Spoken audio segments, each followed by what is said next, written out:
This week on the Computer Chronicles, who owns what on the Internet? A copyright lawyer explains the basics on ownership of HTML code and domain names.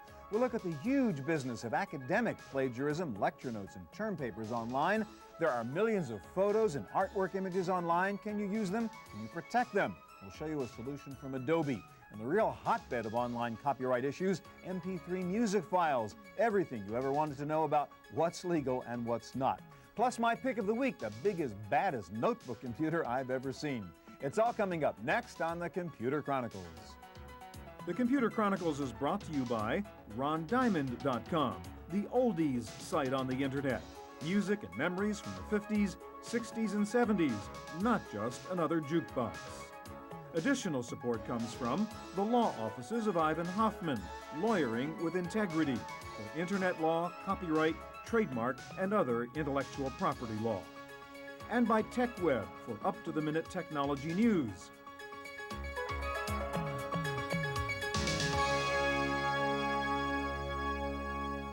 Hi, and welcome to the Computer Chronicles. I'm Stewart Cheifet. Well, in the world of the Internet, in the world in which everything is now in digital form, the whole field of copyright, the ownership of intellectual property, has been thrown into a state of confusion. How do you apply old analog rules to this new digital world, a world in which anyone can instantly copy or transmit or distribute words, pictures, or sounds?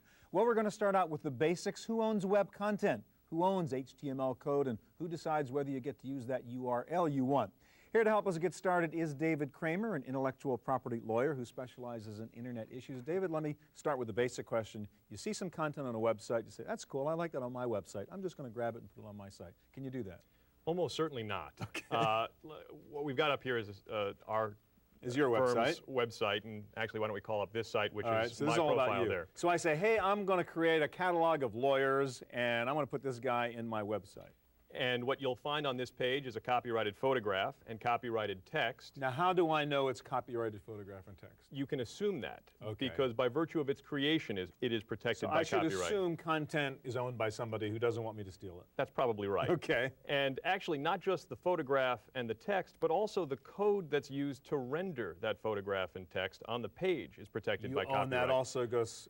Whoever created the page owns that content as well. Now, it would be very easy for someone to simply pull up this page, color in the text of the code, we'll select, paste, and it's mine. And you've got it on your own site if you'd like to do it that way. But technically, I have stolen your property. Correct. Copyrighted material. Yeah. All right, let's take it to the next step. Suppose it's just a link. Suppose I want to create a website that's a link to lawyers. And I say, hey, I like this guy. I'm going to put a link to their site on my website. There's almost no case in which that's going to get you into trouble. Linking is how the web came to be. Sure. And you don't need a license from the site you want to link to in order to do that. However, there are some things you can do with links that can get you into trouble. Like what? Like saying that here's a link to a lawyer who screwed me out of a lot of money. Granted, okay. Or here's a link to a lawyer that I use, or a lawyer that represents me when that's not true. How about just grabbing somebody else's collection of links? Well, that's a good question, actually. Here's a page that's created by LookSmart. Okay. I pulled this up doing a search for classical music on this site. LookSmart's in the business of going out and finding the best links that it believes you'll look for. And I say, hey, that's a nice list. Music. I'm going to put that on my site. Exactly right. But this is the product of LookSmart's editorial discretion. They've spent a lot of time searching the web and pulling up sites and creating a list. That list, because it is the product of creative expression, is protected by copyright. So I could individually link to that classical music site, but I can't grab their entire list of links because that's a creative work on their part. That, again, would be a potential copyright infringement. Gotcha. All right, let's take it to the next step now. Suppose I just steal that stuff and just put a little frame on my site. Well, actually, the practice of framing... I'm moving your stuff over.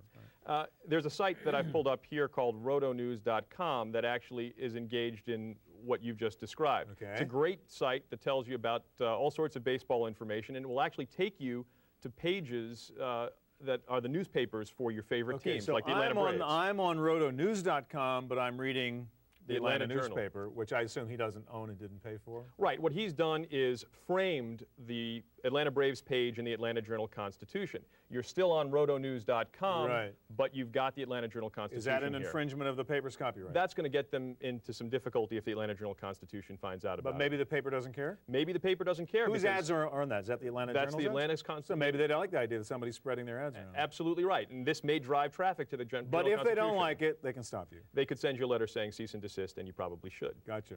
All right, let's get to the final point, the whole URL domain name issue. I want to go in, and I happen to like a particular name that somebody else just happens to have a business by that name. What's the situation there? Well, what you do in trying to figure out the domain name under which you want to list your site is go to a site like register.com. Okay. And register.com will allow you to search all of the available top-level domains like .com, .net, .org, and sort of more esoteric ones like .togo or .tonga. We have a lot of weird extensions out there. That's right.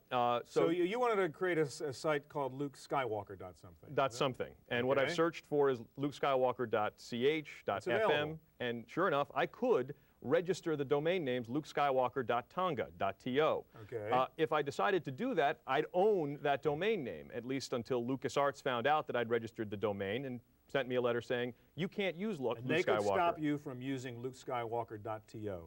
Probably. They probably could not. Why probably? Well, they probably couldn't stop me from owning the domain, but they could stop me from using the domain in commerce or to put up a website on the web that advertised Star Wars memorabilia. Suppose it was LukeSkywalker.com and it was for a gardening business or something. They still could probably prevent me from using the domain. They own the trademark. You shouldn't play with it. That's right. There's a real problem on the web right now where people have gone out and registered dozens and dozens of famous trademarks. Cyber squatting, exactly. Right. And there's some legislation pending in Congress to deal with that. David, thank you very much. My pleasure. One of the real messy areas of intellectual property ownership on the internet is in the academic field. Professors' notes, student lecture notes, term papers, all showing up on the web. Is this a free-for-all, or can you get into trouble using this kind of material? Tanya Shevitz is the higher education reporter for the San Francisco Chronicle. Tanya's been covering this story for the paper, and you did something very interesting. You actually went to some of these classes at San Francisco State and UC Berkeley. You took notes, and then you went to these websites like Versity.com and StudentU.com and compared, and you didn't really like what you found there, did you? No, and I don't think students will either. I took 118 pages of notes in total for 7 classes, and in one class specifically... Now, this was a TV class at San Francisco State? Mm-hmm. And they posted 3 paragraphs of notes. Okay. And now you brought your notes, right? Yes. And let me just show our audiences. I mean, these are all the notes you took. I mean, you do write big, but these are a lot of notes from a class. Yes. This was your version of good notes. Yes. Their version was about 8 lines. Right. And they were taken, actually, 2 of the graphs were taken from the board. They didn't even They just write stole their them right own. off. Yeah. All right. So number one, regardless of whether it's legal or not, the quality of the notes may not be so great, and certainly the quantity may not be so great. What about the quality issue? I mean, did you find places in which there were just bad notes? I found some blatant errors. In one class, a journalism class, actually, the professor had spoken about the controversy at the Brooklyn Art Museum and with the mayor, and the student instead posted that it was the San Francisco Art Museum and it was Mayor Brown. The San Francisco mayor, not the New York mayor. Right, exactly. But since then, they've gone back to change. So you would have flunked that exam real quick, right? Very quickly. But they found it. They went back and changed it. All right, so later. Without regard to the legal issues, there may not be good notes, there may not be adequate notes, they may be wrong, et cetera, et cetera. Why do the schools and the professors care so much about this? I mean, doesn't it help students do their work? Well, the professors are concerned on various levels. They're concerned about the copyright and intellectual property issues. They feel that many of their lectures are based on their own research or on their books in some cases, and so they own that property. In other cases, they're concerned about the portrayal of their class to the outside world, their colleagues. But if I'm sitting in a classroom listening to a professor and I'm creating the notes, I'm writing them. Isn't that my writing? Can't I do with that what I want? But you're taking what the professor is saying and selling them, and both the universities have student conduct codes against that because it's so selling the lecture I'm sort of notes. rewriting, editing somebody else's material, and then of course trying to make money off of it. Not so good. Now you went to a class at UC Berkeley, or a couple of them also. What happened there? I went to a couple classes that were posted by StudentU.com, and they didn't even show up for 2 of the 3 classes that I went to. So if you were counting on not going to class, going over to the website, getting the notes, it just weren't even there. So that's not so good either. All right. Are the professors also concerned just about, they don't want people like, and it's sort of a private, it's public, but it's private in the classroom. You may say things, you've got tenure, right, that might be a little bit controversial. You don't necessarily want those broadcast all over the world. They feel that it may have a chilling effect on their speech because they can't say anything they want. Yeah. So that is a concern for them as well. If they're speaking about communism, they may feel that they may be targeted. Sure. Or vivisection, maybe. Right. You know, then animal rights groups may come. Hey, is anybody actually trying to stop this? Is any professor, any college suing one of these websites? UC Berkeley and UCLA have sent cease and desist letters to many of the different organizations. And we'll see what happens. Yeah. It's All right, likely now, to go to court. Well, let's get to the next subject, which is term papers. As we know now, lots of college students, time for a term paper, you simply go on the web, find some good stuff, paste, copy and paste, there's your term paper, send it in. I mean, it takes you a couple hours, you haven't learned anything. Right. There's a lot of temptation, and there's a new site called plagiarism.org that UC Berkeley is negotiating to use throughout the campus, but they piloted it last spring and found in one class on neurobiology, out of 320 students, 45 had plagiarized their papers off the UC Berkeley, that high percentage had actually stolen the papers off the web. And the students had been warned several times that their papers would be run through this site. Okay, now you did a nice little experiment here too. You wrote a phony paper too, right? You said you have a paper on global warming. Global warming. You went out and just copy and pasted stuff from the web. And then you took it to plagiarism. Then you pretended you were a professor. Exactly. You took it to plagiarism.org, and what happened? Well, I ran it through, and here's my original report. That's your paper, your pseudo paper. And here's the report on my paper. So this is plagiarism.org, and what is it telling us here? It shows that 75 to 100% of my paper was plagiarized. So that big red button there says this was terrible, you stole most of the material there. So like as you go down the line, blue would have been pretty good original material, et cetera. All right, so what is this stuff? It says content analysis below the overall rating there, Tanya. Well, this shows how many websites I stole material from. Oh, so 8 different websites were found, and there are the links that they're the websites you stole the information from. This is pretty cool. And it's color-coded, so you can tell exactly where it was stolen from. Where the information, so you stole green from thing. someplace and red from, scroll down a little bit more so we can see. So now the black means they couldn't find it. They didn't find that. You wrote a paragraph all on your own. I actually stole that from the internet, but they didn't find that. Oh, they didn't find it. Okay, well, it was pretty good though. They found 8 websites. All right, last question. There are legitimate sites like homework.com to help high school kids and grade school kids doing their homework, which provide all kinds of reference information. Theoretically, you could steal that too, right? Yeah, and there's a high school that's actually using this site, and they found many cases of plagiarism. But in some cases, students at that age don't yet know how to cite, so it's a problem. They really need to be taught. Tanya, thank you very much. Thank you.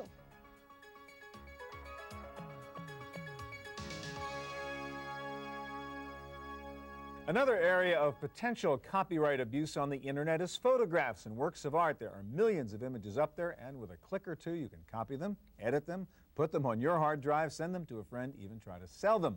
To get a handle on the proper and improper use of images on the web, we've invited Karen Gauthier of Adobe to join us. Hi, Karen. Hi there.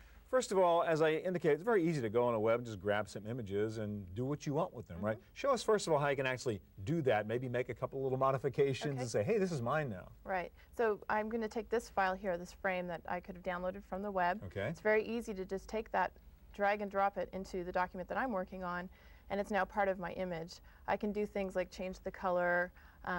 In this case, what I'll do is I'll just fade it right into the background, and at this point it's part of my document, and no one would really ever know. So you've done some work, it's sort of yours, but that underlying image you don't own the rights to. Right. And so you violated somebody's copyright. Exactly. Now, how does the owner of that image go in and do watermarking, which is I know what you guys do in Photoshop, to protect that image? Okay, so I have this image of a flower, very easy to go in and apply a watermark to that photograph. I go to my Digimark plugin, which ships with Photoshop. I embed the watermark.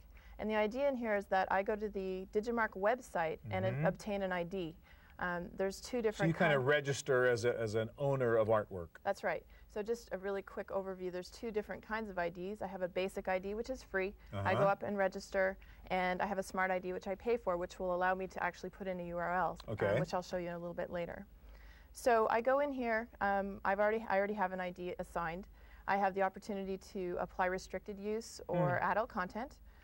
There's also controls over how visible you want your watermark to be. So in this, literally visible? That's right. Well, it's very subtle. What it does is it introduces noise into your pixels. But I assume you don't see it. I mean, you haven't ruined the image. That's the whole point. Exactly. Okay. So even if we go all the way up here. So you make it like the most obvious case. So we've got it at the most visible. I say OK, and it applies the watermark to my image. So it's now adding the watermark to that image of the flower. You'll notice it doesn't look like it's been affected at all. If we actually go in there, and, I mean, how do we know it's watermarked then? I can zoom in. And if you take a look, hopefully we can get this here. Go ahead. So I have that's the before and after. And this is after. So that little noise pattern. Very subtle noise pattern. Yeah, you can see in that big zoomed in look, but nobody's going to see it if they're actually using the image. Right. All right, so that's how you put the watermark in. Now, if I now go on the web and I see somebody's image, how do I know that it has a watermark on it? Okay, it's very easy to do. What I'll do is is drag this again into my document, and you can see I've got that in there now, and again I can fade that right into the background, and it's still, mind you, even though it looks like I've changed it quite a bit, it still has the watermark on it. Okay, so the same bit you did, but even though I take it into Photoshop, manipulate that image, add things, change things, the watermark stays in there. Right. Now to read that, you'll note I can go into Digimark, read watermark.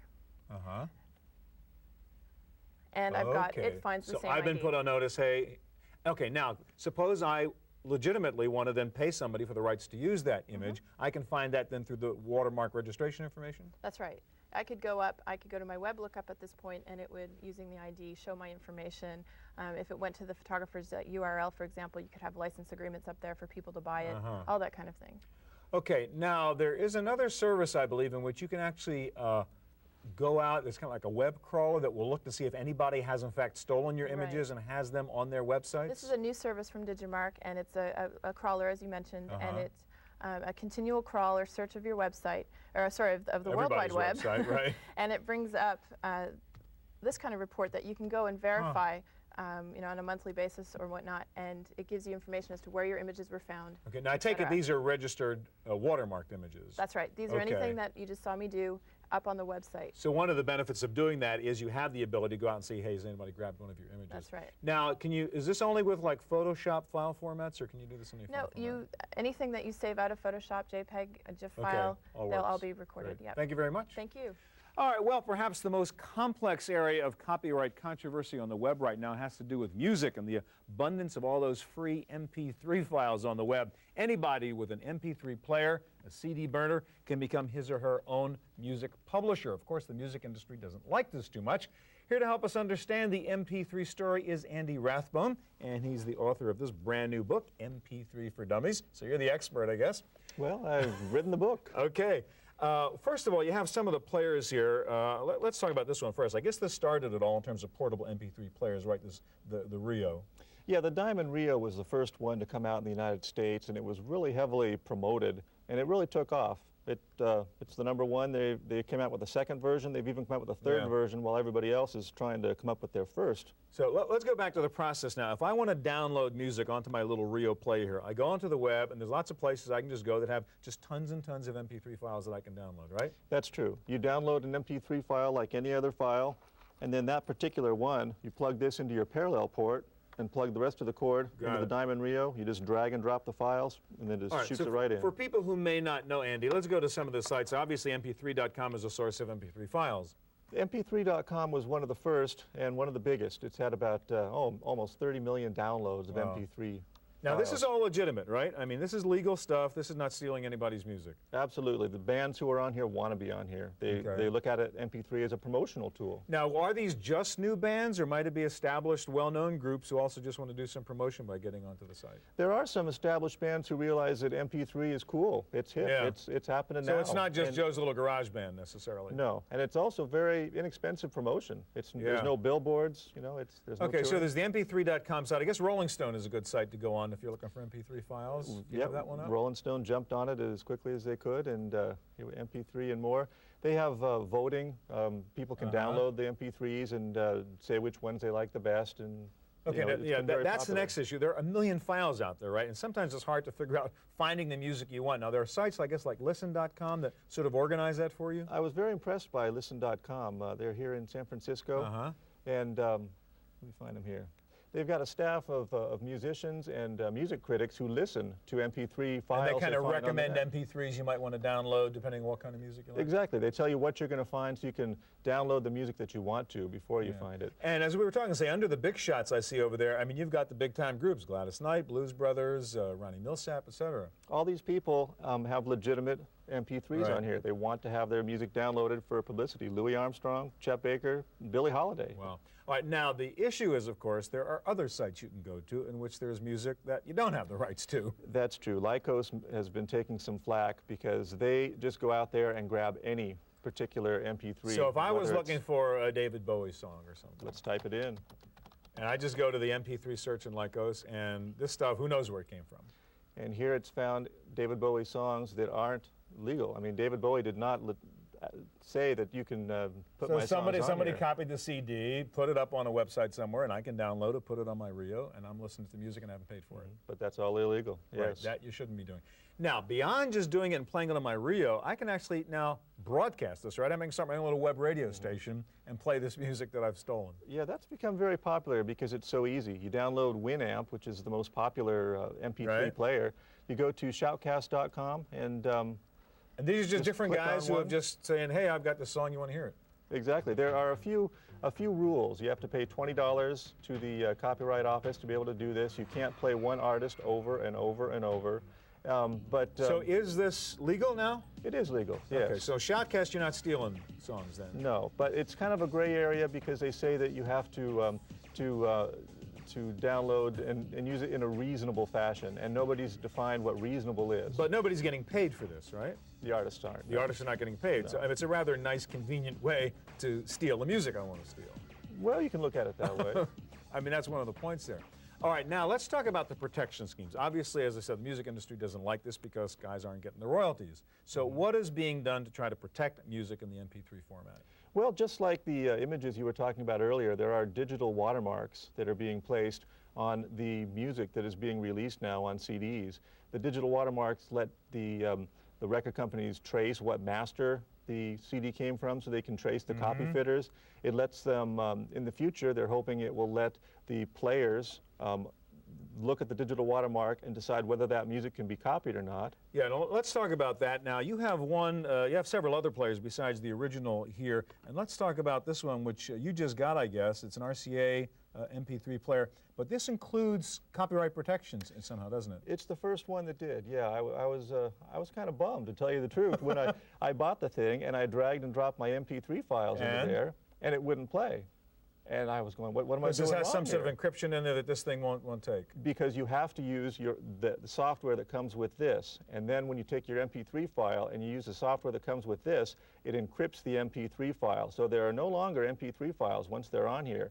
They've been turned into something else. Okay, so once I can get the file into here if I go through their particular little filter, Yes. but then I can't then give this to my friend No, and you copy can't. it. No. Let me just sort of play this a second and plug this in so our audience can hear. Are we hearing that now? Yeah, there we go. So, again, the whole point for people who don't know, it's pretty darn good quality MP3. It does sound good, yeah. Unless you're an audiophile, you won't know the difference between that and a CD-ROM. Sure, and it's relatively small file size. How long does it take to download a typical song? Well, I have a cable modem. It takes 30 seconds. Well, you got cable modem, okay. If But you how about, have say, a 56K, I'd say maybe 15, 20 minutes. Okay, for a song, one song. Oh, okay, well that's not that fast. But still pretty good quality, and you can carry a thing like this, how many songs? Most of the ones that are out today carry about one CD. Right. All right, now, finally, this is not clean, though, right? There's still a war about what the standard should be and how you do this copyright protection on music. It's still a gray area. No one has decided how they're going to keep people from making copies of these MP3 songs. It's different than when you used to be able to just take a cassette, record a CD, and give it to a friend. That's one person getting it. Right. Now you make an MP3 copy, you put it up on the internet, and millions of people can have it. Got it. Andy, thanks so much. All right, that's our look at copyright on the internet. I'll be back in just a moment with my pick of the week, a new notebook computer for the power user.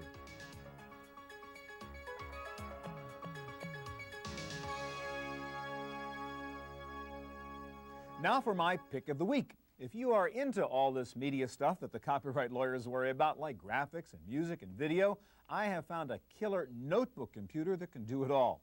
This is the brand new Sony Vaio XG9. It is very appropriately described by Sony not as a laptop or a notebook, but as a carry-on desktop. This is one powerful portable computer. Here are the specs: a Pentium 3 running at 500 megahertz, an 18-gig hard drive, DVD-ROM drive, 128 megs of RAM, USB port, iLink port, an absolute ton of bundled software for business and creative applications, including Adobe Premiere and DV Gate Motion. You can even get a CD burner that fits into the modular drive bay. Sony has solved the problem of cooling the P3 chip in a notebook computer by inventing a very clever expandable cooler flap that allows adequate airflow while you're using the computer, but then folds into the nice slim package when you turn the computer off. Sony has also added its jog dial, the first time ever on a notebook computer. The programmable jog dial changes functions depending on what you're doing. It can launch applications, change window size, browse the web, adjust volume, brightness, external display mode, etc., all from one button. What is amazing is that they've put all of this mega desktop multimedia power into a package that is 1.8 inches thick and weighs just over 6 pounds. It is the Sony Vaio XG9. Price is just under $3,500. That's it for this edition of the Chronicles. Thanks for joining us. Please join me on my weekly web radio show. Just hit the radio link on the About.com homepage. We'll see you here next time. The Computer Chronicles is brought to you by RonDiamond.com, the oldies site on the Internet. Music and memories from the 50s, 60s, and 70s, not just another jukebox. Additional support comes from the law offices of Ivan Hoffman, Lawyering with Integrity, for Internet law, copyright, trademark, and other intellectual property law. And by TechWeb for up-to-the-minute technology news. To purchase a videotape copy of today's program, call toll-free 1-888-310-7850. Please specify the show number and the topic. Next week on the Computer Chronicles, how to set up a home network. We'll show you how to use the existing telephone wiring in your house to interconnect several computers. We'll look at a very simple, low-cost solution to setting up a second workstation in your home. Also, we'll look at wireless networking using Apple's new Airport technology, and the Home Portal, a way to interconnect all the electronic devices in your house. Plus, my pick of the week, an amazing new computer peripheral that can turn your PC into a laboratory. It's all coming up next week on the Computer Chronicles.